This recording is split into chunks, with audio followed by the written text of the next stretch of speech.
আর এবার দেখুন, নামী ইংরেজি মাধ্যম স্কুলের ক্লাসের মধ্যেই নাবালিকাকে যৌন নির্যাতনের অভিযোগ উঠল। স্কুল কর্তৃপক্ষ পাশে না দাঁড়ানোয় সিডব্লিউসি সহ পুলিশ সুপারের দ্বারস্থ অভিভাবক।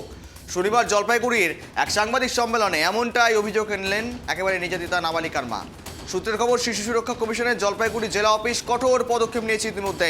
এ সমস্ত বিষয় নিয়ে আপডেট নেওয়া যাক। সঙ্গে রয়েছে শুভশ্রী, আর ভালো করে বলবে শুভশ্রী। একেবারে দেখো, জলপাইগুড়ি থেকে চাঞ্চল্যকর অভিযোগ উঠে আসছে, নামী ইংরেজি মাধ্যম স্কুল থেকে উঠে আসছে যৌন নির্যাতনের অভিযোগ। আপডেট কি রয়েছে? একেবারে দেখো, জলপাইগুড়ির ইংরেজি মাধ্যমের যে বেসরকারি স্কুল রয়েছে সেটি কিন্তু শহরের ভীষণই নামকরা একটি স্কুল। যেই অভিযোগ সেই নাবালিকার মা জানাচ্ছেন, সংবাদ মাধ্যমের কাছে জানিয়েছে যে সেই নাবালিকাকে গতকাল কিন্তু ক্লাসরুমের মধ্যেই তারই এক সহপাঠী, এক বন্ধু ছেলে, সে নিগ্রহ করে এবং শারীরিক ভাবে নির্যাতন করে তাকে। এই অভিযোগ স্কুল কর্তৃপক্ষের কাছে জানানোর পরেও সেই অভিভাবক জানাচ্ছেন যে স্কুল কর্তৃপক্ষ নানানভাবে ভয় দেখিয়ে বিষয়টিকে চাপা দেওয়ার চেষ্টা চালিয়েছিল। আর সেই কারণেই আতঙ্কিত ছাত্রীর অভিভাবক কিন্তু সংবাদ মাধ্যমের কাছে ছুটে আসতে বাধ্য হয়েছে এবং সেখানে এসে অভিযোগ জানিয়েছে তিনি। এরপরে কিন্তু সিডব্লিউসি দপ্তর থেকেও অভিভাবককে ডেকে পাঠানো হয়। ঘটনার পুরো বিবরণ, অভিযোগ তাদের পক্ষ থেকে সেটা কিন্তু জানা হয়। তারপরে পুলিশি আধিকারিকদের কাছে এই অভিযোগ তারা দায়ের করে। এখন এই মুহূর্তে কিন্তু পুলিশ এই ঘটনার পূর্ণ তদন্ত করছে। যদি সত্যি এই অভিযোগ সত্য বলে প্রমাণিত হয় তাহলে গৃহীত যা যা পদক্ষেপ রয়েছে সেগুলো নেওয়া হবে বলেই কিন্তু আশ্বাস দেওয়া হয়েছে পুলিশের তরফেও। গৌরব, বেশ, ধন্যবাদ শুভশ্রী।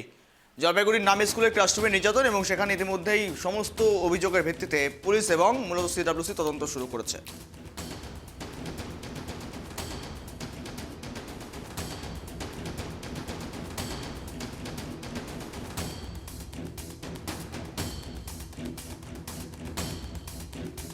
টিচার প্রেজেন্ট ছিল, আর আমার পেছনে যে ছেলেটি বসতো অভিনব, সে আমাকে কন্টিনিউয়াসলি বাজে বাজে কথা জিজ্ঞেস করছিল, যেটা একদমই ক্লাসের মধ্যে জিজ্ঞেস করার কথাই না। আর তারপরে বারবার চেষ্টা করছিল আমাকে বাজেভাবে টাচ করার, মানে আমার প্রাইভেট পার্সন টাচ করার চেষ্টা করছিল বারবার করে।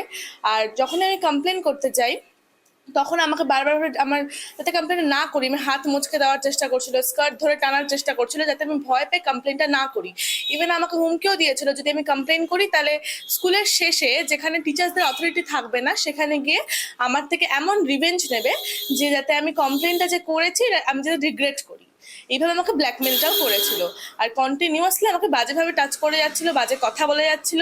স্কুলের মধ্যে ঘটনা ঘটেছিল, এটা আমরা কেস পেয়েছি, আমরা একটা কেস রেজিস্টার করে ওর মধ্যে তদন্ত হচ্ছে। আর যেভাবে অ্যাজ পার ল লিগাল অ্যাকশন আছে সেটা সবাই করাই হবে। কমপ্লেন আমাদের কাছে এসছে যে তাকে শারীরিকভাবে এবং মানসিকভাবে অত্যাচার করা হয়েছে।